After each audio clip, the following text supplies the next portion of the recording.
Saudara-saudari, marilah kita mendengarkan renungan dengan judul Santo Yohanes Penginjil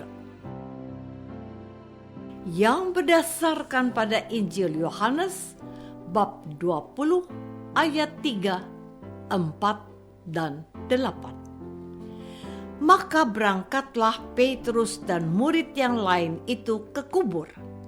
Keduanya berlari bersama-sama, tetapi murid yang lain itu berlari lebih cepat daripada Petrus, sehingga lebih dahulu sampai di kubur. Maka masuklah juga murid yang lain, yang lebih dahulu sampai ke kubur itu, dan ia melihatnya dan percaya. Dalam nama Bapa dan Putra dan Roh Kudus.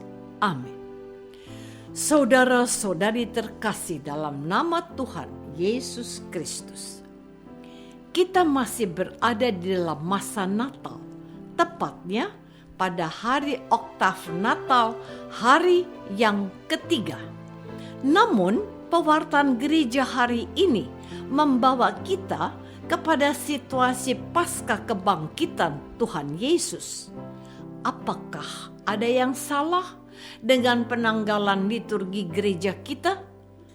Tentu saja tidak. Karena hari Natal harus dimaknai dalam terang iman akan kebangkitan Tuhan Yesus. Iman akan kebangkitan Tuhan merupakan pusat dari iman seorang Kristiani.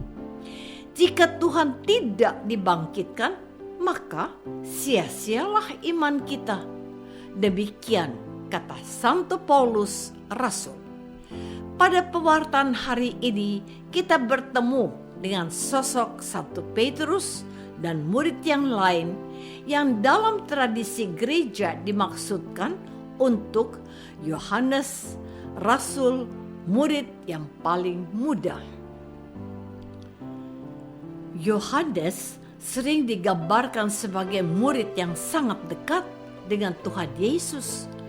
Yohanes dalam Injilnya yang anonim itu menyebut juga dirinya sebagai murid yang dikasihi Yesus.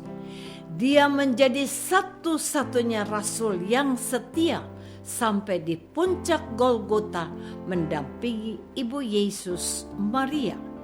Bahkan kepadanya Tuhan Yesus menyerahkan ibunya. Sabdanya, "Inilah ibumu." Saudara-saudari terkasih, dalam ketiga Injil sinoptik Matius, Markus, dan Lukas, Santo Yohanes Rasul menjadi salah seorang murid yang selalu berada dekat dengan Yesus ketika Yesus hadir dalam peristiwa-peristiwa penting. Mereka adalah 3 serangkai: Petrus, Yakobus, dan Yohanes. Misalnya, ketika Yesus dimuliakan di atas gunung, Matius bab 17 ayat 1-8.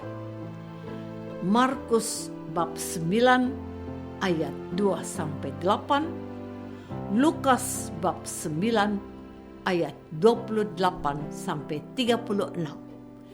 Atau ketika Yesus membangkitkan anak perempuan Yairus, Matius bab 9 ayat 18-26. Markus bab 5 ayat 21-43, Lukas bab 8 ayat 40-56. Yohanes adalah penggagas Injil keempat bersama dengan murid-muridnya. Injil yang ditulis oleh Rasul Yohanes ini menjadi Injil yang berbeda dengan ketiga Injil yang lain. Dia mempunyai pengalaman yang sangat pribadi tentang Tuhan Yesus, gurunya. Dia memiliki kedekatan yang intens dengan Yesus.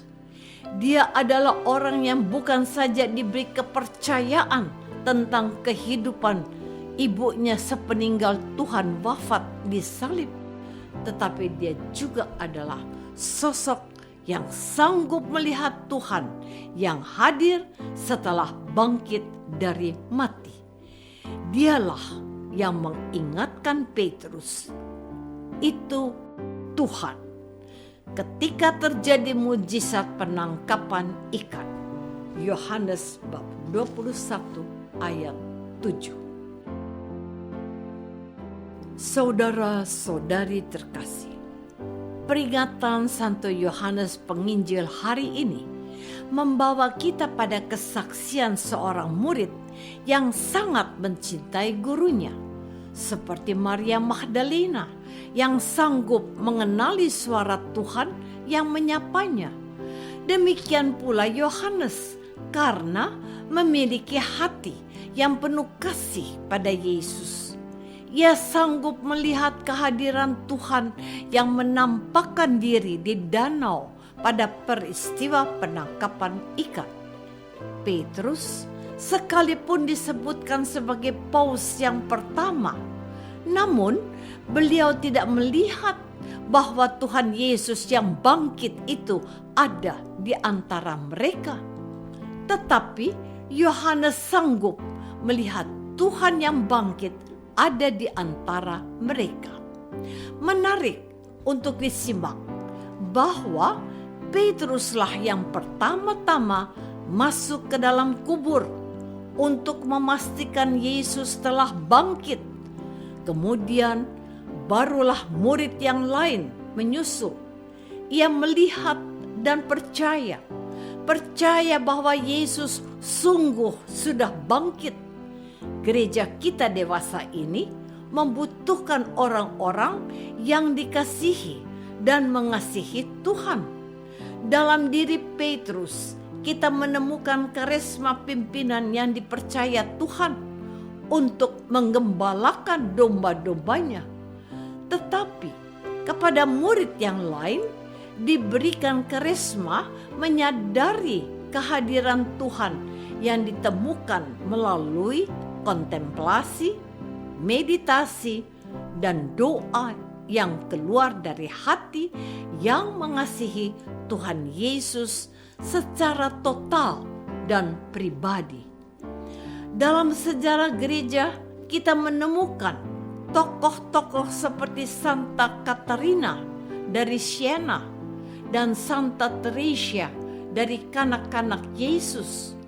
Mereka mengasihi Yesus dengan bersungguh-sungguh sehingga mengalami hadirat Yesus dalam kehidupan mereka yang serba sehari-hari dan biasa-biasa saja. Saudara-saudari terkasih, kasih adalah pusat dari ajaran Tuhan Yesus. Mengasihi Tuhan dan sesama menjadi pusat dari pewartaan dari penginjil Yohanes dan ketiga surat Rasul Yohanes. Injil Yohanes oleh ahli disebut juga sebagai Injil rohani, suatu pengalaman saling cinta antara penulis dan Tuhan yang dikasihinya. Penulis itu mengajarkan bahwa jika seseorang ingin menemukan Tuhan, dia harus memiliki kasih. Kasih yang selalu ingin dekat dengan Tuhan dalam keadaan seperti apapun. Ia, Yohanes, tidak pernah mundur sejengkal pun dalam mengikuti Yesus. Ia hadir menemani Yesus, bahkan di saat Yesus menyerahkan nyawanya kepada Bapaknya di Gunung Golgota. Tuhan, aku hadir di sini untuk menemanimu. Mungkin itu kata-kata Yohanes yang tidak dituliskan dalam Injilnya. Yang dibutuhkan dari kita adalah jawaban yang sempurna, seperti Petrus ketika Tuhan bertanya, "Apakah engkau mengasihi aku lebih dari mereka ini?"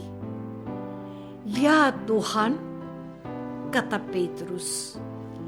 Yohanes semasa hidupnya bersama Yesus telah membuktikan diri sebagai murid yang setia, dan ia sungguh-sungguh mengasihi Yesus hingga Tuhan wafat. Kita dididik oleh gereja hari ini untuk mengasihi Tuhan lebih dari segala sesuatu. Apakah aku sudah mengasihi Tuhan dengan melaksanakan perintah-perintahnya? Marilah kita berdoa. Bapa yang Maha Baik, tambahkanlah kasih kami kepadamu. Bantulah kami mencintai dan mendengarkan Yesus dengan menaati perintah-perintahnya. Izinkan kami untuk meluangkan waktu bertemu dengan Yesus lewat doa demi Kristus Tuhan kami. Amin. Semoga kita semua selalu dinaungi dan dibimbing oleh berkat Allah yang Maha Kuasa, Bapa dan Putra dan Roh Kudus. Amin.